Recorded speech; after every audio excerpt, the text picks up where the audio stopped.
Admission of partner. Son of partner. Admission of a partner. तो बच्चों हम partnership form का थर्ड चैप्टर यानी कि admission of a partner chapter जो है वो कंटिन्यू करने वाले हैं फिर से दोबारा से। तो कुछ टॉपिक इसके हो गए थे, उसको रिवाइज करने के बाद हम आगे का टॉपिक करेंगे। उसको जस्ट एक रिवीजन ले लेते हैं ताकि कोऑर्डिनेशन बना रहे चैप्टर के साथ। तो सबसे पहले हमने क्या सीखा था बच्चों एडमिशन ऑफ ए पार्टनर में? इस वाले चैप्टर में सबसे पहली चीज क्या सीखी थी बताइए? न्यू रेसिंग सैक्रिफाइसिंग करना और सेक्रीफाइसिंग हाँ, न्यू रेशियो। रेशो, बिल्कुल ठीक कहा। तो यहाँ पर सबसे पहले हमने न्यू प्रॉफिट शेयरिंग रेशियो निकालना सीखा था। उसके बहुत सारे क्वेश्चन हमने किए थे बच्चों की अगर दो पार्टनर पहले से हैं और एक नया पार्टनर फॉर्म में एडमिशन लेता है तो न्यू प्रॉफिट शेयरिंग रेशियो कैसे निकलेगा। तो 3-4 केसेस थे उसके कि कैसे कैसे न्यू प्रॉफिट शेयरिंग रेशियो निकलता है और बहुत सारी प्रैक्टिस आप कर भी चुके हो।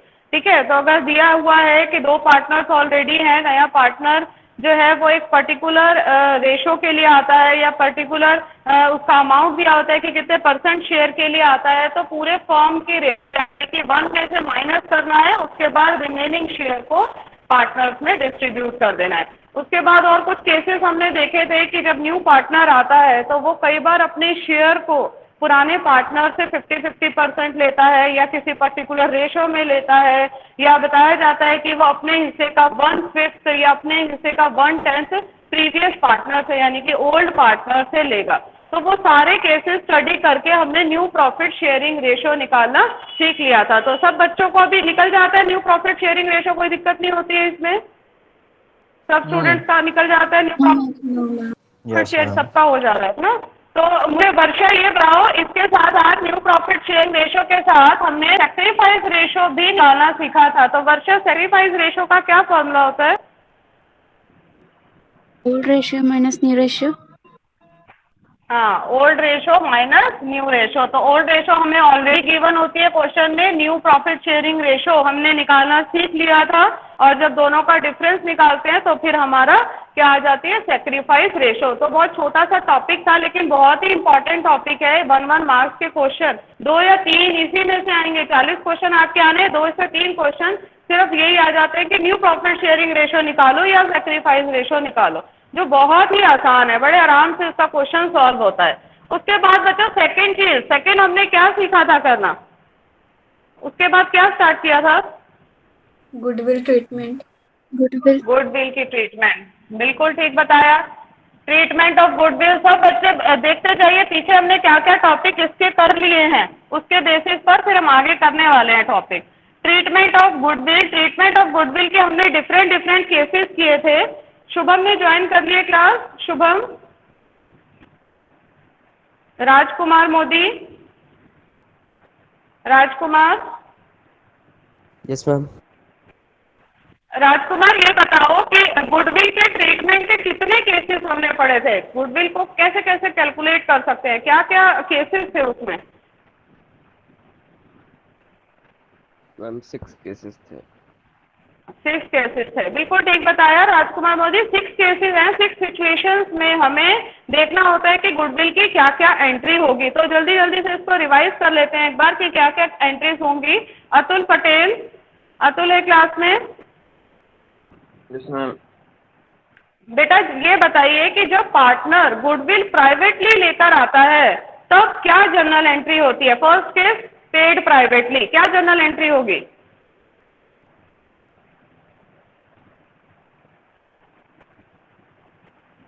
बताइए अतुल।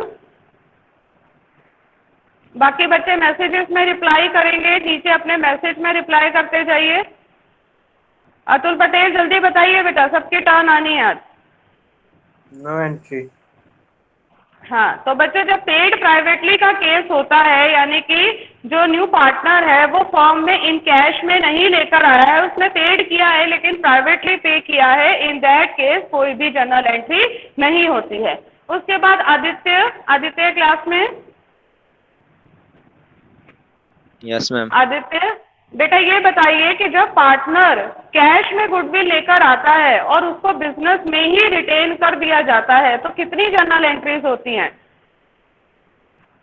2 2 एंट्रीज होती हैं। कौन कौन सी एंट्री होती है Aditya? First cash account debit to goodwill account to capital account. बिल्कुल ठीक। और second entry? Premium for goodwill account debit to old partner. बिल्कुल ठीक। तो इसका मतलब बच्चों याद है आप लोगों को एंट्रीज, और ये अच्छे से याद करनी जरूरी भी है। जब पार्टनर कैश में गुडविल लेकर आता है तो cash account debit to premium for goodwill account to new partner capital account, फिर premium for goodwill account debit to old partner capital account. तो आदित्य के बाद मनीष आप बताइए कि ओल्ड पार्टनर में किस रेशो में गुडविल डिस्ट्रीब्यूट होती है? मनीष, ये जो इन्होंने सेकेंड एंट्री बोली आदित्य ने, किस रेशो में डिस्ट्रीब्यूट होगी? ओल्ड रेशो में, न्यू रेशो में, या सैक्रिफाइस रेशो में? मनीष जल्दी से बताएंगे। रोहित, रजत, हाँ बाकी बच्चों के मैसेजेस मैं साथ साथ पढ़ रही हूँ। आप बताइए किस ओल्ड रेशो में। रोहित ये बताइए कि जब न्यू पार्टनर गुडविल को लेकर आता है और उसको ओल्ड पार्टनर विड्रॉ कर लेते हैं, यानी कि bring goodwill in cash and withdrawn by the old partner, तो उस केस में कितनी एंट्रीज होती हैं? 3 एंट्री होती है। 3 entry. Atul Patel, sacrifice ratio में डिस्ट्रीब्यूट होगा बेटा, ओल्ड रेशो में नहीं करना है, पुरानी रेशो में नहीं, सैक्रिफाइस रेशो में डिस्ट्रीब्यूट किया जाएगा। तो तीसरी एंट्री क्या होगी रोहित, रजत? विड्रॉ करने की एंट्री क्या होगी? हम तीसरी एंट्री में old partners capital account debit to old partner. Old partner capital account debit old, no to cash. Cash account. Cash. होगा और किस रेशो में, किस रेशो में आएगा इसमें amount? Old ratio. Old ratio में रोहित, ओल्ड रेशो में आएगा। जो विड्रॉ किया है पार्टनर्स ने, पुराने पार्टनर से गुडविल की अमाउंट को जो विड्रॉ किया, फिर कंफ्यूज नहीं होना है। सैक्रिफाइस रेशो में बच्चों देखो, आप इस पॉइंट को ऐसे समझिए कि ओल्ड पार्टनर्स न्यू पार्टनर के आने पर अपने हिस्से को सैक्रिफाइस करते हैं, उन्हें अपना कुछ हिस्सा सैक्रिफाइस करना पड़ता है ताकि दूसरा पार्टनर उसको ले सके, न्यू पार्टनर उसको ले सके। तो जब न्यू पार्टनर गुडविल लेकर आएगा तो पुराने पार्टनर उसी सैक्रिफाइस रेशो में उस गुडविल को जो न्यू पार्टनर लेकर आया है उसको डिस्ट्रीब्यूट किया जाता है। ठीक है रोहित, अभी नहीं भूलेंगे? यस मैम, सभी ने। हाँ संजीव, संजीव है क्लास में? Yes ma'am. संजीव, अगर गुडविल कैश में नहीं लेकर आता है पार्टनर तो उस केस में क्या जर्नल एंट्री होती है? New partner current account debit to old partners capital account. हाँ, new partner current account debit to old partner capital account. तो ये भी एंट्री आपको याद रखनी है कि अगर पार्टनर गुडविल कैश में नहीं लाता है तो करंट अकाउंट से उसको अफेक्ट करना है। ठीक है, संजीव के बाद अभी शोभा बताएंगी। शोभा। Yes ma'am. बेटा already appear goodwill, new partner के आने से पहले की अगर कोई गुडविल है तो उसकी एंट्री क्या होगी? Ma'am old partner capital account debit to goodwill account. Old partner capital account debit to goodwill account, बिल्कुल ठीक। ओल्ड पार्टनर्स में किस रेशो में डिस्ट्रीब्यूट होगा शोभा? ये कौन सी रेशो लेंगे? न्यू रेशो, ओल्ड रेशो, बिल्कुल ठीक बताया आपने। ओल्ड रेशो में हम इसको डिस्ट्रीब्यूट कर देंगे। तो ये हमने एंट्रीज की थी, इसके अलावा एक एंट्री पार्शियली पेड की थी, तो वो 2 एंट्रीज को मिला के हमें करनी है। तो treatment of goodwill, I think अभी सभी बच्चों को क्लियर है कि गुडविल ऑफ ट्रीटमेंट कैसे करेंगे, गुडविल का ट्रीटमेंट किस तरह से करना है, किस तरह से इसको रिकॉर्ड करना है। बच्चों उसके बाद थर्ड जो पार्ट हमने पढ़ा था वो क्या पढ़ा था? ट्रीटमेंट ऑफ गुडविल के बाद कौन सा अकाउंट हमने पढ़ा था? Revaluation account. उसके बाद हमने पढ़ा था रीवैल्यूएशन अकाउंट। तो शोभा के बाद अभी रोशनी बताएगी कि रीवैल्यूएशन कौन सा टाइप ऑफ अकाउंट है। रीवैल्यूएशन कौन सा टाइप ऑफ अकाउंट है? Nominal. Roshni, nominal account. Nominal account का गोल्डन रूल क्या होता है बेटा?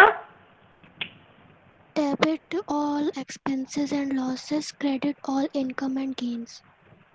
हाँ, debit all expenses and losses, credit all income and gains. बच्चों कल हमने यही टॉपिक किया था रीवैल्यूएशन अकाउंट का ही, उसका फॉर्मेट एक बार रिवाइज कर लें। ये वाला जो टॉपिक है रीवैल्यूएशन अकाउंट, ये हमारे प्रीवियस चैप्टर में भी आया था और इस चैप्टर में भी है, और अगला चैप्टर जो आपके टर्म 2 में आएगा रिटायरमेंट वाला चैप्टर, वहां पर भी ये रिवैल्यूएशन अकाउंट आता है। तो ये बार बार आता है रिवैल्यूएशन अकाउंट। ये इसकी डेबिट साइड है, ये क्रेडिट साइड है। रोशनी के बाद अभी मुझे बताएंगी, रोशनी के बाद किसका रोल नंबर है? हारुल। हारुल, ये बताइए कि रिवैल्यूएशन की डेबिट साइड पे कोई एक आइटम बताइए, क्या आएगा डेबिट साइड पे? लॉस आएगा। लॉस आएगा। उसको क्या बोलेंगे, किस चीज का लॉस? क्या लिखूं यहाँ पे, बताओ डेबिट साइड पे हारुल? Yes ma'am. हाँ बताओ। कल ही हमने पढ़ा था डेबिट साइड पे लॉस मतलब कौन सा लॉस?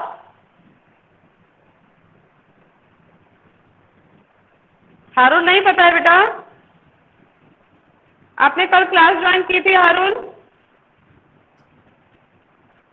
Yes ma'am. हाँ तो बताओ फिर डेबिट साइड में लॉस कौन सा आएगा? एसेट्स की वैल्यू का बढ़ना या एसेट्स की वैल्यू का कम होना, कौन सा लॉस है?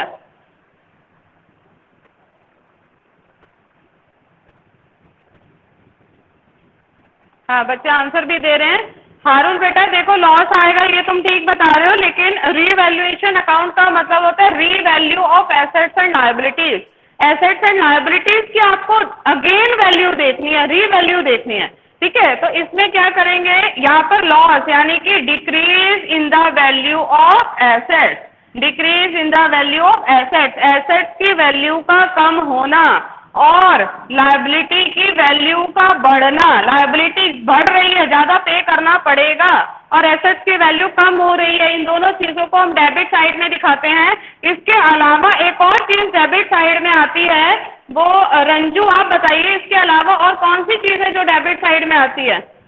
Unrecorded liabilities.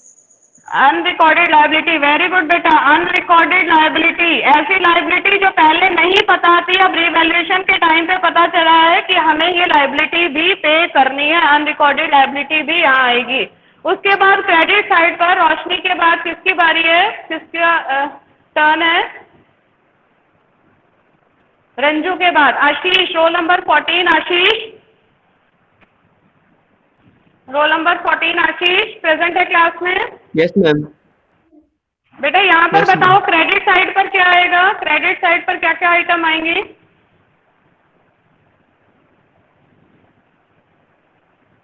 जल्दी से बताओ बच्चे। अगर एसेट्स की वैल्यू डिक्रीज हो रही है यानी कि लॉस हो रहा है तो डेबिट साइड में आया, तो एसेट्स की वैल्यू कैसी होंगी तो क्रेडिट साइड में आएगा? इंक्रीज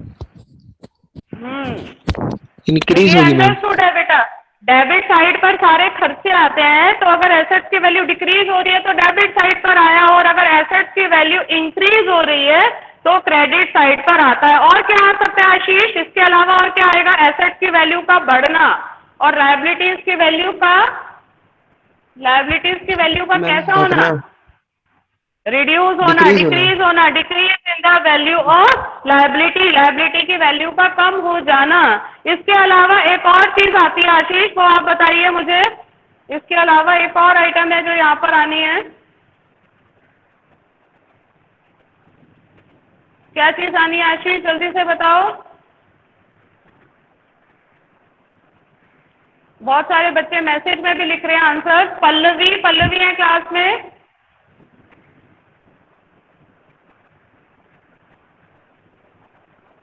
वर्षा ने बिल्कुल सही आंसर लिखा है, आर्यन का आंसर भी ठीक है। अभी जिन बच्चों के मुझे दिख रहे हैं, त्रिवेणी सिंह, आंसर बिल्कुल ठीक है बच्चों। अनरिकॉर्डेड लायबिलिटी आशीष, अनरिकॉर्डेड लायबिलिटी यहाँ पर आई थी, और कोई अनरिकॉर्डेड एसेट्स होती है, प्रॉपर्टी होती है, अनरिकॉर्डेड एसेट्स है, ऐसी एसेट जो पहले नहीं पता थी, अब रिवैल्यूएशन के टाइम पे पता चली, तो अनरिकॉर्डेड एसेट जो है वो क्रेडिट साइड में आती है।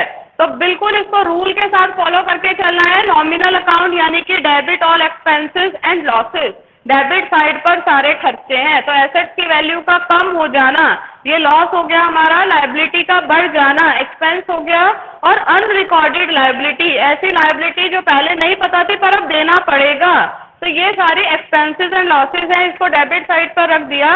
और क्रेडिट साइड पर सभी तरह की इनकम, एसेट्स की वैल्यू का बढ़ना, लायबिलिटी कम देनी पड़ेगी, किसी को ज्यादा पैसे देने थे पर अब कम देने पड़ेंगे, और अनरिकॉर्डेड एसेट, ये 3 चीजें हमारी क्रेडिट साइड में आती हैं, ठीक है। उसके बाद नीरज है क्लास में, roll number 19 Neeraj, Ashok. Yes ma'am.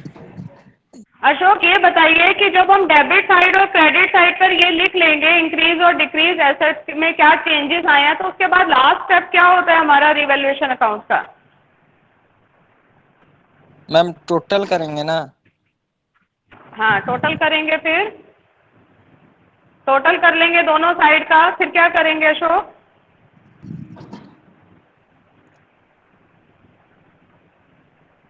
फिर क्या करेंगे? टोटल तो करना ही होता है। अकाउंट क्लोज करने के लिए क्या करते हैं बेटा? जब अकाउंट को बंद करना रहता है इस अकाउंट को, तो फिर क्या करेंगे? टोटल करके फिर हम देखते हैं कि इक्वल आया कि नहीं दोनों साइड का। अच्छा, दोनों इक्वल नहीं हो तो स्टेटमेंट मैम जो बनेगा अपना वो रॉन्ग हो जाता है। अच्छा, स्टेटमेंट रॉन्ग हो जाता है। अच्छा अशोक ये बताओ कि अगर डेबिट साइड ज्यादा आती है, तुमने कहा कि दोनों साइड को टोटल करेंगे, अगर डेबिट साइड यानी कि एक्सपेंस वाला साइड, खर्चों वाला साइड ज्यादा आता है और क्रेडिट साइड यानी कि इनकम वाला साइड जहाँ पर प्रॉफिट और इनकम है वो कम आता है, तो बताओ बिजनेस में प्रॉफिट होगा या लॉस होगा? ध्यान से क्वेश्चन समझ के फिर आंसर देना। लॉस वाला हिस्सा यानी कि खर्चों वाला हिस्सा ज्यादा है, इसका टोटल ज्यादा है, खर्चे ज्यादा है, और इनकम कम है, तो प्रॉफिट होगा कि लॉस होगा? अशोक, खर्चे ज्यादा हो और इनकम कम हो तो प्रॉफिट होगा या लॉस होगा अशोक? Ma'am loss. लॉस होगा। तो बेटा स्टेटमेंट कोई सही गलत नहीं होती है, यहाँ पर प्रॉफिट या लॉस निकलेगा। आपके ये एक्सपेंसेस हैं और आपके ये इनकम है। अगर खर्चे ज्यादा हैं और आपकी इनकम साइड कम है यानी कि क्रेडिट साइड कम है, तो आपका वो सिचुएशन में लॉस आता है। और इसका अपोजिट सिचुएशन हो कि डेबिट साइड का टोटल कम है, क्रेडिट साइड का टोटल ज्यादा है, इनकम ज्यादा है लेकिन एक्सपेंसेस कम है, तो उस केस में क्या होगा अशोक? प्रॉफिट होगा कि लॉस होगा? Credit side is more than debit side, तब क्या होगा अशोक? मैम प्रॉफिट होगा। प्रॉफिट होगा। तो बच्चों लास्ट स्टेप हमारा सिर्फ इतना ही रहता है, हमें बिल्कुल टोटल करना है दोनों साइड को, डिफरेंस निकालना है और प्रॉफिट और लॉस हमें पता चलेगा। प्रॉफिट एंड लॉस जब हमें पता चल जाएगा, अशोक के बाद शहनाज ने है रविशंकर बताओ तो उस प्रॉफिट या लॉस का करते क्या है रविशंकर? मैम पार्टनर में डिस्ट्रीब्यूट करें। पार्टनर्स में डिस्ट्रीब्यूट हो जाता है, बिल्कुल ठीक। किस रेशो में डिस्ट्रीब्यूट होता है? अगर प्रॉफिट है तो प्रॉफिट भी ट्रांसफर होगा और लॉसेस है तो लॉसेस भी ट्रांसफर होंगे। किस रेशो में डिस्ट्रीब्यूट होता है? ओल्ड रेशो में, न्यू रेशो में या सेक्रीफाइस रेशो में? रविशंकर जल्दी बताओ। Old ratio. बच्चों एक चीज आपको ध्यान रखनी है, जब एग्जाम में ये क्वेश्चन आता है रीवैल्यूएशन का, मैंने आपको बताया कि यही वाला टॉपिक हमने पिछले चैप्टर में भी किया था, change in profit sharing ratio वाले चैप्टर में भी किया था, और इस वाले चैप्टर में एडमिशन में भी हम रीवैल्यूएशन अकाउंट बना रहे हैं।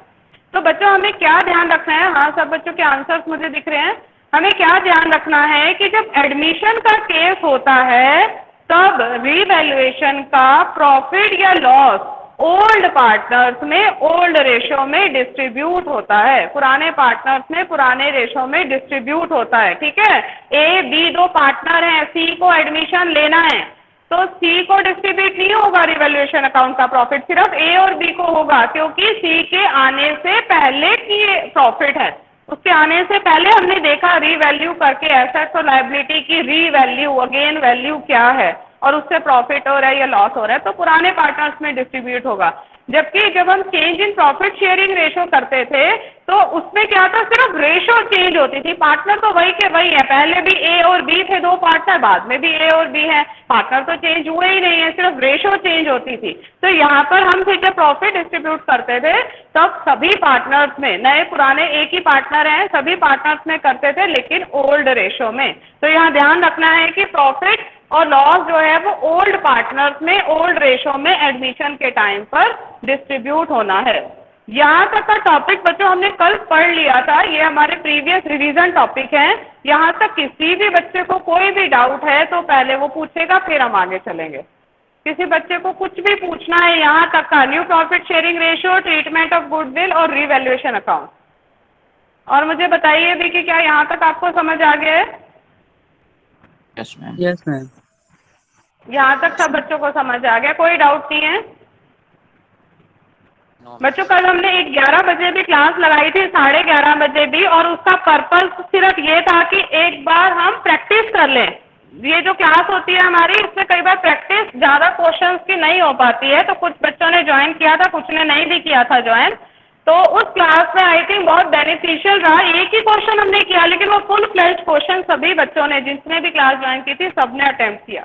तो बच्चों अगर ऐसे मैं क्लास लगाती हूँ तो सबको ज्वाइन करना है, क्योंकि अकाउंटेंसी की प्रैक्टिस हम जितना करते हैं उतना ज़्यादा परफेक्ट बनते हैं। अकाउंटेंसी की खूब सारी प्रैक्टिस करनी चाहिए, बार बार क्वेश्चन सॉल्व करने चाहिए। ठीक है, तो आज हम चलते हैं अपना नेक्स्ट टॉपिक करने। अभी तक 3 चीज़ें पढ़ने के बाद हम अब पढ़ेंगे treatments of reserve and accumulated profit. Treatment of reserve, हाँ बोलो रोहित। मैम ये पूछ रहे थे मैम, जैसे किसी क्वेश्चन में मैम स्टेटमेंट, जैसे कंप्यूटर जैसे परचेस करता है तो मैम उससे ट्रैवलिंग एक्सपेंस वगैरह में डाल देता है कभी कभी, तो मैम बाद में बोलता है मतलब वो डिप्रिसिएशन निकालने के लिए diminishing value method state line, ma'am जो हम लोग दूसरे अकाउंट में ट्रांसफर कर देते हैं उस केस में हमारा लॉस होता है क्या? मतलब लॉस नहीं होता रोहित। देखो इस बात को ऐसे समझिए कि कंप्यूटर एक फिक्स्ड एसेट थी, ठीक है। कंप्यूटर को एसेट्स अकाउंट में डालना चाहिए था, उसको ऑफिस एक्सपेंस में नहीं डालना चाहिए था, पहली गलती। अब उन्होंने क्या किया, एसेट्स में डालने के बजाय ऑफिस एक्सपेंस में डाल दिया, और ऑफिस एक्सपेंस पे डेप्रिसिएशन नहीं लगता। ऑफिस के खर्चों पे डेप्रिसिएशन थोड़ी लगता है, डेप्रिसिएशन तो फिक्स एसेट पे लगता है। तो उस वाले पॉइंट में जो आप डिस्कस कर रहे हो, उसमें अगर कंप्यूटर को फिक्स एसेट माना जाता तो उस पर डेप्रिसिएशन लगना था, ठीक है। तो वो तो हमारी गलती थी कि आपने उसको फिक्स एसेट ना मान कर क्या मान लिया था, ऑफिस एक्सपेंस मान लिया था और उस पर डेप्रिसिएशन नहीं लगाया, जबकि उस पर डेप्रिसिएशन लगना चाहिए था। तो इस क्वेश्चन में फिर हमने क्या किया था, डेप्रिसिएशन निकाला था 1.5 ईयर का, और उसको फिर रीवैल्यूएशन अकाउंट में डाला था डेबिट साइड में, ठीक है रोहित। तो ये मिस्टेक, क्योंकि आपने एसेट में डाला ही नहीं, इसलिए डेप्रिसिएशन लगा ही नहीं, और डेप्रिसिएशन खर्चा है, उसको लगना चाहिए था, अब नहीं लगाया था, तो अभी ये खर्चा तो आपने अब लगा दिया, ठीक है। Yes. रोहित Yes. हाँ, अशोक आपको कुछ पूछना है बेटा? Yes ma'am. हाँ बोलो बेटा। एक बार और बता मैम, एक बार बता दीजिए मैम, प्रॉफिट और लॉस वाला कॉन्सेप्ट मेरे को क्लियर नहीं है मैम। अभी फिर से बता देते हैं, पहले हम वही टॉपिक बताते हैं जो अशोक पूछ रहे हैं, बाकी बच्चों की भी रिवीजन हो जाएगी। देखो बच्चों, अशोक क्या पूछ रहा है, रीवैल्यूएशन अकाउंट हमने बनाया अशोक, और रीवैल्यूएशन अकाउंट जो है हमारा एक नॉमिनल अकाउंट है, ठीक है। अभी आप ध्यान से सुनिए, फिर जहाँ डाउट होगा पूछेगा। रीवैल्यूएशन अकाउंट एक नॉमिनल अकाउंट है। नॉमिनल अकाउंट का रूल जो है वो हम 11th क्लास से पढ़ते आ रहे हैं, डेबिट और एक्सपेंसेस एंड लॉसेस, यानी कि डेबिट साइड पर एक्सपेंसेस या लॉसेस लिखना है और क्रेडिट साइड पर इनकम और गेन लिखना है, ठीक है, क्योंकि ये कौन सा टाइप ऑफ अकाउंट है, नॉमिनल अकाउंट है, ठीक है। अभी हमने क्या किया अशोक, सारे खर्चे यहाँ पर लिख दिया। अब खर्चे कौन कौन से होते हैं, एसेट्स की वैल्यू का कम हो जाना, एसेट्स की वैल्यू कम हो जाएगी तो खर्चा है। कोई लायबिलिटी बढ़ जाएगी, ज्यादा पैसा किसी को देना पड़ेगा, वो भी खर्चा है। कोई अनरिकॉर्डेड लायबिलिटी, पहले पता नहीं था कि इसको पैसा देना पड़ेगा, ठीक है, तो अभी देना पड़ रहा है, तो अनरिकॉर्डेड लायबिलिटी, ये भी खर्चा है। यहाँ पर हमने खर्चे लिख दिए, और यहाँ पर हमने इनकम लिख दी कि एसेट बढ़ रही है, ये बड़ी खुशी की बात है भाई, एसेट की वैल्यू बढ़ गई है, अपनी इनकम है। लायबिलिटी कम देना पड़ेगा, ये भी बहुत खुशी की बात है, इसको भी यहाँ लिख दिया जाए। और कुछ अनरिकॉर्डेड एसेट हमारे पास मिल गई है ना। इसका तो मैंने एग्जांपल भी बताया था, जब कई बार पैसे छुपा के रख देते हैं, अचानक से मिल जाता है किताब में 10 रुपए का नोट, वो अनरिकॉर्डेड एसेट है, रिकॉर्ड में नहीं थी लेकिन वो अचानक से मिल गया अपने को, इनकम हो गई अनरिकॉर्डेड एसेट, ठीक है। अभी क्या करना है अशोक, एसेट लिख दिया, लायबिलिटी लिख दी हमने, इनकम है हमारे पास, एक्सपेंसेस है, इनका टोटल करते हैं, ठीक है। इनका क्या करेंगे, टोटल करेंगे, अमाउंट का, जो यहाँ पर अमाउंट वाला कॉलम आप बनाएंगे उस अमाउंट का टोटल करेंगे। बिल्कुल आसान सी बात है कि अगर एक्सपेंसेस खर्चे ज्यादा हैं, इनकम कम है, अशोक, अगर एक्सपेंसेस ज्यादा है, खर्चे ज्यादा हैं, इनकम कम हुई है, तो यहाँ पर क्या होगा? प्रॉफिट होगा या लॉस होगा? बताइए। एक्सपेंसेस, खर्चे ज्यादा, मैम लॉस होगा। लॉस होगा ना? बिल्कुल ठीक है। और इसका अगर ऑपोजिट केस हो कि expenses are less than income, खर्चे कम है, कमाई ज्यादा है, इनकम ज्यादा है, एक्सपेंसेस कम है, तो वहां पर क्या होगा? प्रॉफिट मैम, तब प्रॉफिट होगा। प्रॉफिट होगा। बिल्कुल, ये बात समझ आ गई? बस ma'am, यही है तो फंडल सारा ये आ गया तो सब आ गया। अभी हमें पता चल गया। अब मान लीजिए इस वाले क्वेश्चन में हमारी इनकम साइड ज्यादा है। इनकम साइड जो है, मैं कुछ भी इमेजिन कर रही हूँ, मान लीजिए इसका टोटल आया 2 लाख रुपए इनकम साइड का, और जब एक्सपेंसेस को हम काउंट कर रहे हैं तो इन तीनों को काउंट करके 1,50,000 आ रहा है, यानी कि एक्सपेंसेस कम है और इनकम ज्यादा है। इनकम 2 लाख है, खर्चे ये 3 को टोटल करके 1,50,000 है। ठीक है, तो खर्चे क्योंकि कम है, इनकम ज्यादा है, तो यहाँ पर क्या आ जाएगा? रिवैल्यूएशन का प्रॉफिट। और कितने रुपए का प्रॉफिट आएगा? 50,000 रुपए का। और ये प्रॉफिट बिल्कुल ठीक ओल्ड पार्टनर्स में ओल्ड रेशो में डिस्ट्रीब्यूट कर दिया जाएगा। ठीक है बेटा अशोक? Yes ma'am. हाँ, 2-3 जब हम क्वेश्चन कर लेंगे ना, तब इसकी और प्रैक्टिस होती है। इसके क्वेश्चन को लगा के देखना बार बार रिवैल्यूएशन अकाउंट के। और किसी बच्चे को कोई भी डाउट है अभी तक के केस में तो वो पूछ लेगा, अभी तक के टॉपिक में। किसी को कुछ पूछना है? रोहित कुमार रजक पूछना है बेटा कुछ? हाँ बोलो। यस मैम, जब हम जनरल एंट्री करते हैं तो मैम थोड़ा कंफ्यूजन होता है। मैम एक ही जनरल एंट्री में क्या तीनों जैसे मतलब 2 गोल्डन रूल आ सकते हैं एक साथ?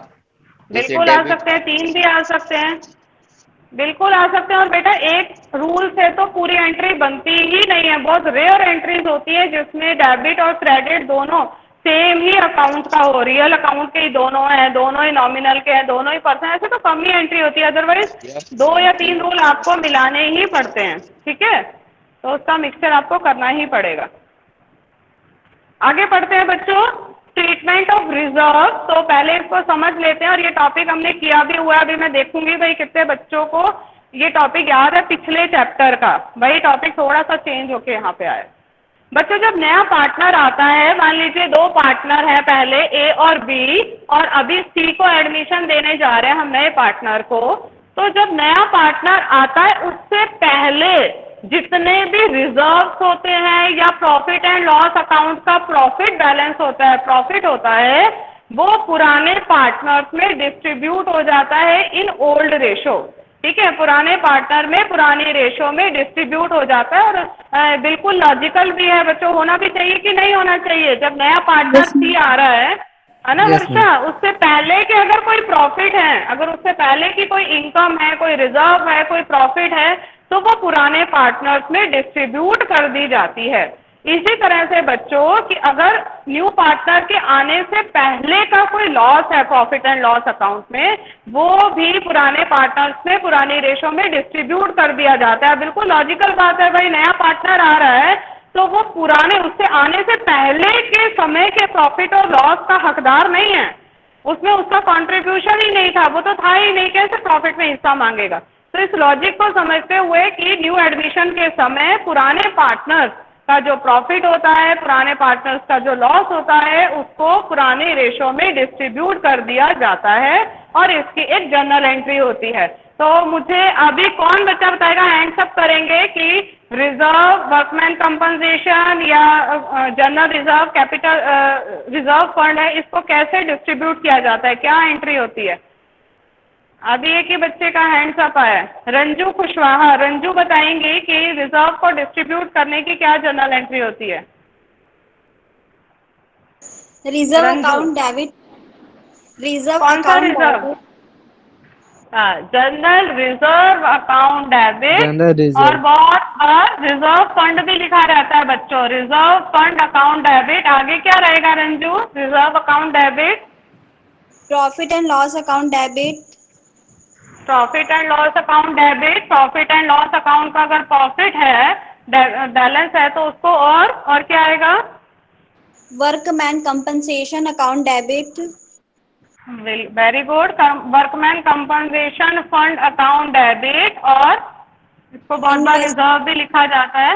Investment fluctuation fund, investment fluctuation fund account debit, इन सबको डेबिट करना है। और क्रेडिट किसको करना है रंजू? पार्टनर्स, कौन से partner? Old partners, old partners. All partners Ranju हम तब लिख रहे थे, यहाँ पर ऑल वर्ड हम तब लिख रहे थे जब change in profit sharing ratio का क्वेश्चन था, तो वहां पर ऑल और ओल्ड एक ही जैसे थे, क्योंकि वहां पे कोई ना आ रहा है ना कोई जा रहा है, पुराने और सभी एक ही बात है, उसमें तो कोई चेंज ही नहीं हो रहा था। ठीक है, लेकिन यहाँ पर हम ओल्ड पार्टनर्स कैपिटल अकाउंट लिखेंगे।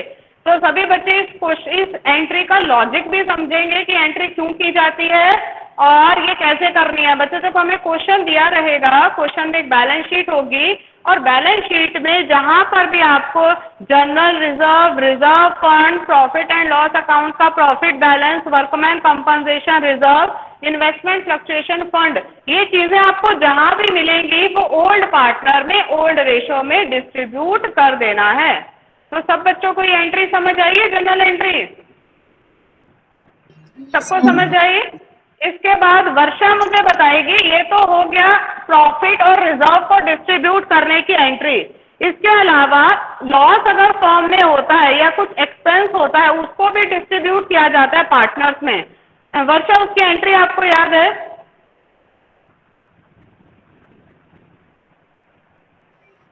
मैम इसको अपोजिट कर देंगे, लॉस को पार्टनर्स को डेबिट कर देंगे। हाँ, ओल्ड पार्टनर्स को डेबिट कर देंगे। ठीक है, आगे old partners capital account debit. सब बच्चे नोटबुक में भी इसको लिखते जाएंगे, जनरल एंट्रीज को। और क्या लिखेंगे बेटा आगे वर्षा? मैम लॉस को क्रेडिट कर देंगे।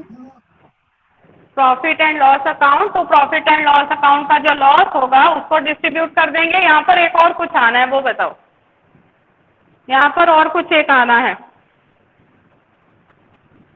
एडवर्टीजमेंट डेफर्ड या revenue deferred revenue, deferred revenue expenditure, deferred revenue expenditure. चलिए, लव कुश ने बताया डेफर्ड रेवेन्यू एक्सपेंडिचर। अब बच्चा ये भी बता दो कि होता क्या है डेफर्ड रेवेन्यू एक्सपेंडिचर? लव कुश, खर्चा आगे पेमेंट करना कुछ। और क्लियर करके समझाओ, नहीं समझ आया हमें तो। और बताओ क्या होता है, आगे क्या करना है इसका?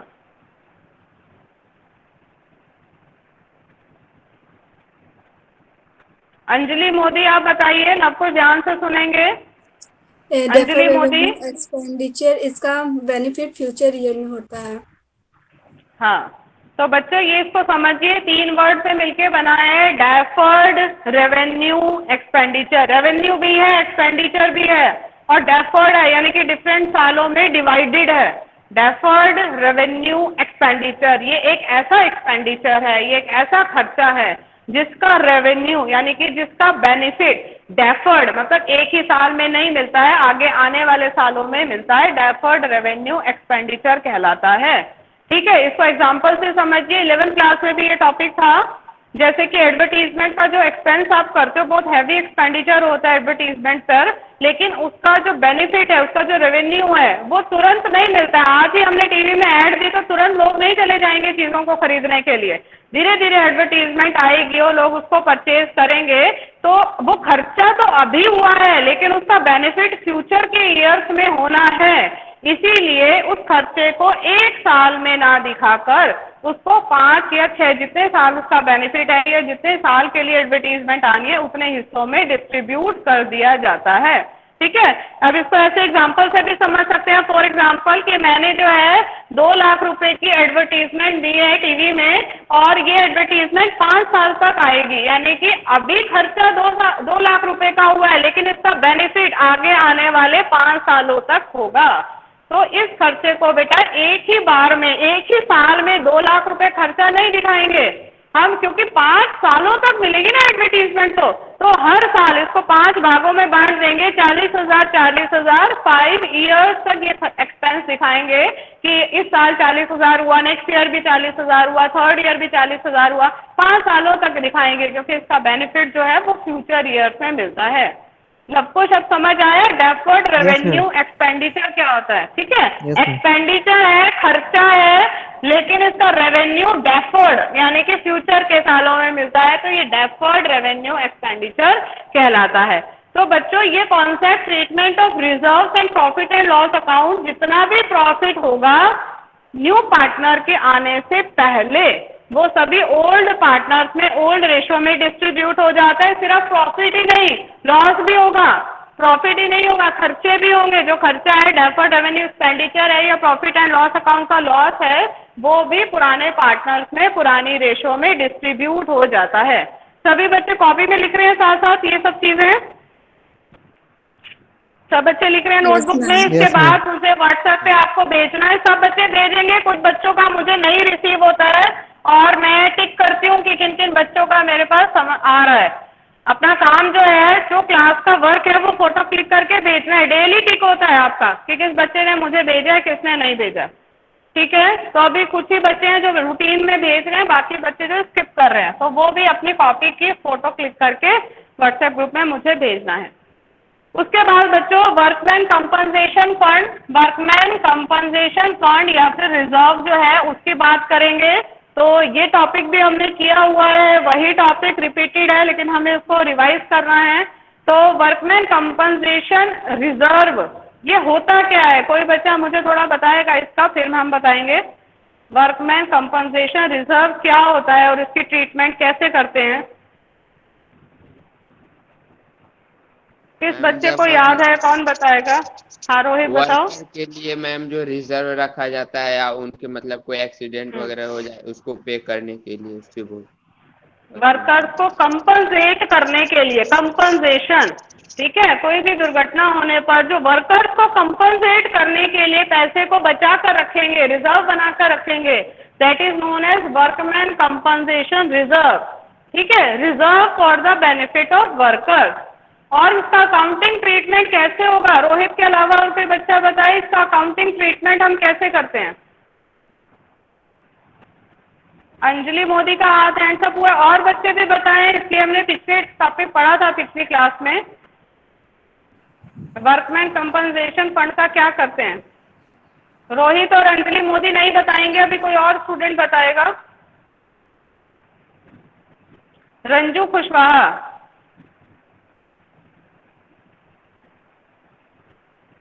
रोहित कुमार सोनी, सोनी है क्या? रोहित कुमार सोनी क्लास में?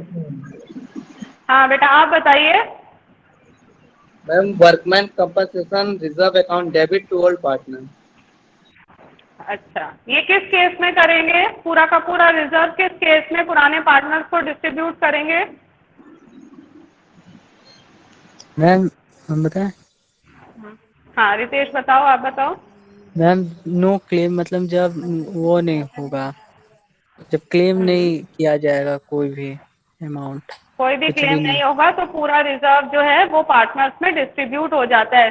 तो रितेश अगर क्लेम वर्कमैन कंपनसेशन से कम है तो उस केस में क्या करते हैं? अगर क्लेम वर्कमैन कंपनसेशन से कम है तो क्या करेंगे रितेश?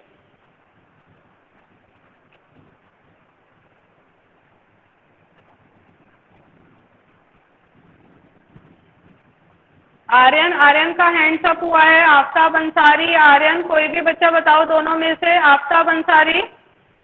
Yes ma'am. हाँ ये बताइए कि क्लेम कम है और रिजर्व में ज्यादा पैसा है तो क्या करते हैं, फिर क्या ट्रीटमेंट करते हैं? Ma'am workman compensation reserve account debit to provision for workman compensation claim account to all partners. Very good Aftab, Aftab Ansari, very good बेटा। तो मुझे समझ आ रहा है कि थोड़ी सा टाइम लगा पर अभी बहुत सारे बच्चों को रिकॉल हो गया है, याद आ गया है, बहुत सारे बच्चों का हैंड्स अप हो रहा है। तो आपको याद आ गया कि ये क्या टॉपिक था, तो जल्दी से इसको रिवाइज कर लेते हैं बच्चों। साथ साथ आप अपनी नोटबुक में जर्नल एंट्री लिखिए, खुद से लिखिए, बोर्ड पे तो बन ही रहा है, आप अपनी नोटबुक में भी लिखेंगे। वर्कमैन कंपनसेशन रिजर्व और दूसरी चीज हमारी हो गई क्लेम। ठीक है, तो रिजर्व में कितना पैसा है और क्लेम कितने का आता है, इन दोनों को कंपेयर करके हमें जर्नल एंट्री करनी है।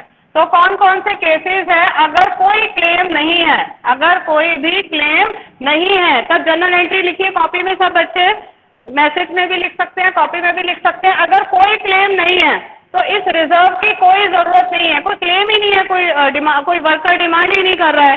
ठीक है, तो इस फिर वर्कमैन कंपनसेशन रिजर्व की कोई जरूरत नहीं है। तो नहीं जरूरत है तो फिर क्या करें, क्या करें बच्चों, डिस्ट्रीब्यूट जब कर देंगे कोई क्लेम पार्टनर्स में। डिस्ट्रीब्यूट कर देंगे कितने पार्टनर्स में, to old partners. Old partners में वर्षा किस रेशो में डिस्ट्रीब्यूट करेंगे बेटा, ओल्ड रेशियो, ओल्ड रेशो में, ओल्ड रेशो में डिस्ट्रीब्यूट करेंगे workman compensation reserve account debit to old partners capital account.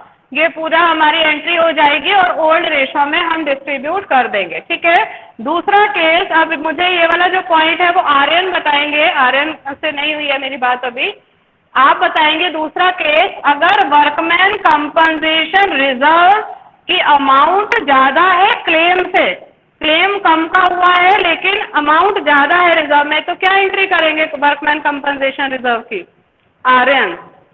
Workman compensation debit to provision for workman compensation to old partner. Very good Aryan, very good बेटा। Workman compensation reserve account debit, इसको हमेशा debit करना है to provision for workman compensation, provision for workman compensation और to old partners, to old partners. Old partners में old ratio में इसको distribute कर दिया जाएगा। तो इसका एक अगर हम रुपीस के फॉर्म में एक एग्जाम्पल लें तो एक एग्जाम्पल भी ले सकते हैं कि मान लीजिए वर्कमैन कंपनसेशन रिजर्व में 50,000 रुपए है और क्लेम जो है वो 40,000 का है, 40,000 का है, तो उस केस में क्या किया जाएगा, तो 40,000 जो है क्योंकि क्लेम 40,000 का है तो प्रोविजन फॉर वर्कमैन कंपनसेशन 40,000 डाल दिया जाएगा और जो 10,000 है, जो बाकी 10,000 बचेगा ओल्ड पार्टनर्स में ओल्ड रेशो में डिस्ट्रीब्यूट कर दिया जाएगा। रोहित कुमार सोनी, कुछ कहना है बेटा आपको? एक बच्चे ने हैंड्स अप किया था अभी, रोहित कुमार रजक। हाँ बेटा, बोलना है कुछ? एंट्री कर सकते हैं अलग अलग, जब बताओ बेटा, अलग अलग कर सकते हो? बिल्कुल कर सकते हो बेटा। Workman compensation reserve account debit to provision for workman compensation 40,000 की एंट्री कर सकते हो, फिर दोबारा एक और एंट्री कर सकते हो workman compensation reserve account debit old partners capital account 10,000 की एक अलग एंट्री भी कर सकते हैं और कंपाउंड एंट्री भी कर सकते हैं। ठीक है, तो नंबर ऑफ एंट्रीज बहुत बढ़ जाती है, इसीलिए जो सेम एंट्रीज होती है उसको हम इकट्ठा कर लेते हैं। ठीक है, तो आगे का केस जो है वो मुझे बताएंगे। नीरज है क्लास में, नीरज, NEERAJ। ठीक है, तो फिर दूसरा वाला नीरज नहीं, NEE से पूछेंगे अभी। हाँ बेटा, ये बताओ कि अगर वर्कमैन कंपनसेशन रिजर्व और क्लेम दोनों इक्वल है तो फिर क्या जर्नल एंट्री होगी? दोनों इक्वल है, 50,000 का रिजर्व में पैसा है और 50,000 का ही क्लेम किया गया है। ठीक है, तब क्या जर्नल एंट्री करेंगे Neeraj? Ma'am, workman compensation reserve debit to बिल्कुल ठीक, provision to provision to provision for workman compensation, claim में डाल देंगे पैसा, है ना, प्रोविजन फॉर वर्कमैन कंपनसेशन। तो बच्चों इस क्वेश्चन से ही समझ आ रहा है भाई, अगर 50,000 रुपए रिजर्व में है और क्लेम भी 50,000 का है तो पूरा का पूरा क्लेम ही में चला जाएगा, पार्टनर को कुछ नहीं मिलने वाला। अंडरस्टूड है? पार्टनर को कैसे मिलेगा अगर पूरा का पूरा जो है वो क्लेम में चला जाएगा तो। ठीक है, तो workman compensation reserve account debit to provision for workman compensation claim. ठीक है, उसके बाद अंजलि मोदी है क्लास में, या लेफ्ट कर दिया अंजलि ने? अभी मैंने देखा अंजलि को। अंजलि आप क्लास में हैं? अभी आपको बताना है कि अगर वर्कमैन कंपनसेशन रिजर्व में पैसा कम है और क्लेम में पैसा ज्यादा है, ये पॉइंट कौन बताएगा मुझे? वर्कमैन कंपनसेशन रिजर्व में पैसा कम है और क्लेम ज्यादा का है। रितेश आप बताइए बेटा। Yes ma'am. Ma'am workman reserve account debit revolution account debit to provision for work जितना क्लेम है work compensation provision for workman compensation, बिल्कुल ठीक बता रहे हो बेटा आप। Workman compensation reserve account debit, तो बच्चे ये वो कंडीशन है जब मान लीजिए कि रिजर्व में 50,000 रुपए हैं और क्लेम हो गया 60,000 का। भाई अब 60,000 रुपए कहाँ से देंगे, हमारे पास तो 50,000 ही है ना। तो फिर जो 10,000 रुपए हैं वो हमें रीवैल्यूएशन अकाउंट से, रीवैल्यूएशन अकाउंट से लेने पड़ते हैं। 50,000 रुपए वर्कमैन कंपनसेशन में है, 10,000 रीवैल्यूएशन अकाउंट से दीजिए तो पूरा 60,000 हो गया। उससे जो हमारा क्लेम है उसको हम पूरा कर देते हैं, ठीक है। उसके बाद उसको क्लेम को पूरा कर देते हैं। तो बच्चों अभी यहाँ पे रीवैल्यूएशन अकाउंट आया है, यहाँ पे रीवैल्यूएशन अकाउंट जो इससे पहले हमने बनाना सीखा था। यानी कि अगर आपके क्वेश्चन में ऐसा आए कि वर्कमैन कंपनसेशन बैलेंस शीट में दिया है 50,000 और नीचे स्टेटमेंट में दिया जाए कि वर्कमैन कंपनसेशन के लिए 60,000 का क्लेम हुआ है, यानी कि 10,000 रुपए और देने पड़ेंगे, तो उसको रीवैल्यूएशन अकाउंट में लिखना है। रीवैल्यूएशन अकाउंट की कौन सी साइड में लिखोगे, जल्दी से बता दो, सोच के बताना। Revaluation account debit side. अरे बड़ी जल्दी आंसर से कहाँ, सोच के बताना है। और देने पड़ेंगे, खर्चा है कि इनकम है? डेबिट साइड पे, debit all expenses and losses. तो यहाँ पर हम क्लेम करके लिख देंगे कि क्लेम के हमने 10,000 रुपए दिए। फिर एंट्री बन जाएगी revaluation account debit to claim for workman compensation. यानी कि अगर क्वेश्चन में रीवैल्यूएशन अकाउंट बनाने को दिया है और वर्कमैन कंपनसेशन के बारे में भी दिया है और वर्कमैन कंपनसेशन रिजर्व में पैसा कम पड़ रहा है क्लेम से, तो वो रीवैल्यूएशन से लेना है। तो रीवैल्यूएशन की डेबिट साइड में उसको लिखना है, क्योंकि हमने पढ़ा था रीवैल्यूएशन एक नॉमिनल अकाउंट है, डेबिट साइड पर सारे खर्चे और एक्सपेंसेस होते हैं। तो कहीं पर अगर आपको देना है और वो उसके लिए आपने पैसा रिजर्व से भी ज्यादा देना पड़ रहा है तो उसको हम फिर डेबिट साइड में लिखेंगे, ठीक है। वर्कमैन कंपनसेशन फंड का इसका कॉन्सेप्ट क्लियर है सभी बच्चों को? यहाँ पर इस वाले पॉइंट में वर्कमैन कंपनसेशन रिजर्व में कोई डाउट है तो पहले उसको डिस्कस करेंगे। वर्षा कुछ पूछना है बेटा? रिवॉल्यूशन एक बार बताइए मैम। फिर से बता रहे हैं लव कुछ, रीवैल्यूएशन, रिवॉल्यूशन नहीं होता, रिवॉल्यूशन नहीं, रीवैल्यूएशन, री और वैल्यू, ठीक है। रीवैल्यूएशन, बहुत बच्चे गलत बोलते हैं। अभी रियलाइजेशन आएगा तो फिर तुम दोनों सब मिक्स कर दोगे, रिवैल्यूएशन, रियलाइजेशन, रिवॉल्यूशन। तो री मतलब अगेन, वैल्यू मतलब वैल्यू देखना है एसेट्स और लायबिलिटी का, तो री वैल्यू, ठीक है। चलिए वर्षा और लवकुश एक बार फिर से समझते हैं। मान लीजिए वर्कमैन कंपनसेशन रिजर्व में 50,000 रुपए है और क्लेम आ गया 60,000 का, ठीक है। कोई भी दुर्घटना हो गई या कोई भी क्लेम है वो 60,000 का है, जबकि अपने पास रिजर्व में सिर्फ 50,000 रुपए हैं, तो हमें 10,000 रुपए और देने पड़ते हैं, हमें और ज्यादा 10,000 रुपीज देने पड़ेंगे। वो पैसे कहाँ से आएंगे? इससे हमारी लायबिलिटी बढ़ जाती है, इससे लायबिलिटी इंक्रीज हो जाती है। तो हमने एंट्री क्या बनाई? Workman compensation reserve account debit. यहाँ पर 50,000 रुपए जो रिजर्व में पैसे हैं वो लिखे जाएंगे। रीवैल्यूएशन यानी कि जो कमी पड़ गई 10,000 की वो यहाँ लिखे जाएंगे और टोटल क्लेम में आप 60,000 को पे कर दोगे। अब ये जो 10,000 है ये कहाँ से लिए? रीवैल्यूएशन अकाउंट से, ठीक है। अब हमने रीवैल्यूएशन अकाउंट भी बनाना सीखा है, अभी तो सीखा थोड़ी देर पहले रीवैल्यूएशन अकाउंट बनाना। रीवैल्यूएशन अकाउंट कौन सा टाइप ऑफ अकाउंट होता है? नॉमिनल अकाउंट, यानी कि debit all expenses and losses. तो ये क्या एक्सपेंस नहीं है हमारा कि हमें 10,000 रुपए और देने पड़ेंगे? रिजर्व से भी ज्यादा जितना सेव करके रखा है उससे भी ज्यादा 10,000 रुपए देने पड़ेंगे। ये एक्सपेंस है कि इनकम है? लवकुश, एक्सपेंस है ना। तो एक्सपेंसेस को कहाँ लिखते हैं? डेबिट साइड पे, डेबिट साइड पे लिखते हैं। To claim for workman compensation, to claim for workman compensation करके हम डेबिट साइड पर लिख देते हैं, क्योंकि ये खर्चा है। ठीक है। अभी बच्चे कल मैंने आपको बताया था कि ये जो अकाउंट होता है, इस अकाउंट को जर्नल एंट्री में कैसे कन्वर्ट करना है। अगर आपके पास अकाउंट है तो उसकी जर्नल एंट्री कैसे बनानी है, ये हमने कल सीखा था। अब ये देख के बताओ, वर्षा बताएगी अभी, इसको देख के बताओ क्या जर्नल एंट्री बनेगी किससे की।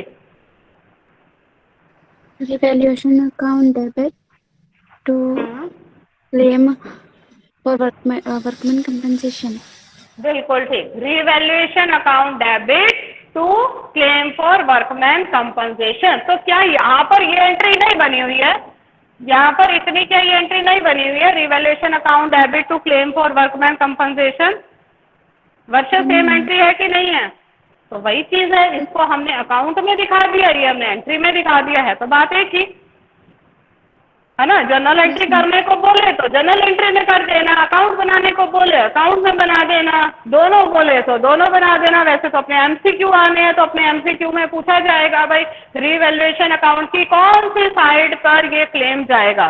ठीक है, आपको ये नंबर्स भी पूरा न्यूमेरिकल क्वेश्चन दे सकते हैं वो कि 50,000 रिजर्व में है, 60,000 का क्लेम है, तो ये कहाँ जाएगा। अपने को ऐसे भी आ सकता है, 4 ऑप्शन आ सकते हैं कि रिवैल्यूएशन की डेबिट में जाएगा, रिवैल्यूएशन की क्रेडिट में जाएगा, कैपिटल अकाउंट में जाएगा। कहीं भी लिख देगा वो, 4 जगह लिख देगा कि कहाँ जाएगा। फिर अपने को सोचना पड़ेगा कि रिवैल्यूएशन की डेबिट साइड पर जाना है। ठीक है, सब बच्चों को कॉन्सेप्ट समझ आया वर्कमैन कंपनसेशन का? ठीक है, किसी का कोई भी अभी डाउट है इस टॉपिक से रिलेटेड तो वो अभी मेरे साथ पूछ लेगा मुझे, अभी हम डिस्कस कर लेंगे साथ के साथ। मैम हाँ रोहित बोलो बेटा। मैम ये जरूरी है कि जितना हमें घटा है पैसा उतना कम रिवैल्यूएशन अकाउंट में प्रेजेंट कम भी तो हो सकता है। हाँ तो कम हो सकता है, तो उसका तो हमने किया था ना कि अगर वर्कमैन कंपनसेशन रिजर्व में ज्यादा पैसा है, क्लेम कम है, तो वो तो पार्टनर्स में डिस्ट्रीब्यूट हो जाता है, वो पार्टनर्स में डिस्ट्रीब्यूट हो जाता है ना बेटा। रिजर्व में अगर तुम 50,000 रुपए रखे हो और क्लेम सिर्फ 40,000 का ही है, तो जो बाकी पैसा बच गया वो पुराने पार्टनर को दे दीजिए, क्योंकि कल से तो पार्टनरशिप चेंज हो जाने वाली है, 3 पार्टनर हो जाएंगे, है ना। तो उसमें पुराने पार्टनर का अधिकार है ना, तो पुराने पार्टनर में वो बांट दीजिए। एडमिशन जब होगा तब से फिर 3 पार्टनर हो जाएंगे, ज्यादा पार्टनर्स हो जाएंगे। ठीक है रोहित? मैम वो तो बचा हुआ बांट दिए ना। मैम मेरा बस कहना ये है, जैसे हमको 50,000 की जरूरत है मैम, ठीक, और रिवैल्यूएशन अकाउंट में 40,000 ही पड़े हैं, तो मैम ऐसा हो सकता है मतलब? हाँ तो वही केस तो है, ये वही केस है, 60,000 की जरूरत है और रिवैल्यूएशन में जो ये वर्कमैन कंपनसेशन में 50,000 बचे हैं। रिवैल्यूएशन कोई फंड नहीं है ना बेटा रोहित, वो कोई रिजर्व थोड़ी है जिसके अंदर पैसे पड़े और वहां से हम निकाल लेंगे। रिवैल्यूएशन का तो मतलब है रीवैल्यू एसेट्स और लायबिलिटी की नई वैल्यू हमने देखी, किसकी कितनी वैल्यू ज्यादा हुई, किसकी कितनी वैल्यू कम हुई। अगर ज्यादा वैल्यू हो गई है और एक्सपेंसेस कम है तो प्रॉफिट हो रहा है, उसको बांट देना है, लॉस हो रहा है। और ये रिवैल्यूएशन रेगुलरली नहीं बनता है, ये तो तब बन रहा है जब एडमिशन का समय है। रिटायरमेंट के समय भी बनता है, वो चैप्टर आपको टर्म 2 में करना है, लेकिन जब एडमिशन होता है पार्टनर का तभी रिवैल्यूएशन। ऐसे नहीं कि मान लीजिए 3 पार्टनर हैं, वो 3 ही है, कोई आ नहीं रहा कोई जा नहीं रहा, बस वो 3 ही पार्टनर है, तब रिवैल्यूएशन अकाउंट नहीं बनाना है। तब तो हमने फर्स्ट चैप्टर में पढ़ा था, फंडामेंटल्स वाले चैप्टर में, कि कौन कौन से अकाउंट बनाए जाते हैं, profit and loss appropriation, partners capital account और बैलेंस शीट। जब कुछ चेंज होता है, नया पार्टनर आएगा या जाएगा, तब रीवैल्यू देखनी पड़ती है, अदरवाइज रीवैल्यू देखने की कोई जरूरत नहीं है। ठीक है रोहित? तो बच्चों इसके बाद का जो टॉपिक है वो इन्वेस्टमेंट फ्लक्चुएशन फंड का है, जिसको अभी हम नहीं करेंगे क्योंकि हमारी क्लास में 2-3 मिनट ही हैं, तब तक हम जो है अपने डाउट ही क्लियर करेंगे। कल जो है और इवनिंग में भी आज 11:30 बजे क्लास नहीं होगी क्योंकि ऑफलाइन क्लास है, तो बच्चे ऑफलाइन आएंगे। जिन जिन बच्चों की टर्न है, विदाउट एनी रीजन कोई भी बच्चा ऑफलाइन क्लास से एब्सेंट नहीं रहे। अगर आपका कोई रीजन है, जेन्युइन रीजन है, जैसे कि रितेश ने बताया, आप मुझे फोन करके वो जेन्युइन रीजन बताइए। पर मैं ये देख रही हूँ और पेरेंट्स की तरफ से भी इंफॉर्मेशन आ रही है कि वो चाहते हैं बच्चा जाए, वो परमिशन भी दे दिए हैं, सब कुछ कर दिया, कहते हैं मैम बच्चा ही नहीं जा रहा है। मतलब कि आप लोग आलसी हो गए हो, थोड़ा घर बैठने की हैबिट पड़ गई है कि घर बैठ के मजे से सोफे पे बिस्तर पे क्लास अटेंड करने की, तो थोड़ा कष्ट करना पड़ेगा। 12th क्लास है, रिजल्ट बनाना है, भविष्य बनाना है हमने अपना, ठीक है, इस बार कुछ ऐसा नहीं होने वाला है कि पेपर नहीं होंगे, पूरा प्लान कर लिया सीबीएसई ने आपके लिए। स्पेशल 2 बार पेपर होंगे, स्पेशल बैच है ये, तो स्पेशल 2 टाइम्स एग्जाम। तो थोड़ा आलस को छोड़कर और आइए, वंस इन अ वीक ही स्कूल आना है। एक बार ही मौका मिल रहा है हफ्ते में स्कूल आने का, एटलीस्ट उसको स्किप मत करिए, एक बार तो आइए, पता तो चले कौन सा बच्चा क्या है, क्या किताबें हैं तुम्हारे पास, क्या पढ़ते हो आप, हमें जाने, हम आपको जाने। अभी तो मुझे कुछ बच्चों के चेहरे भी देखने हैं कि वो कैसे हैं, क्योंकि पूरा ऑनलाइन पढ़े हो आप लोग, पूरा 11th और पूरा 12th। तो ऑफलाइन क्लासेस में भी बच्चे जो हैं वो आएंगे, ठीक है।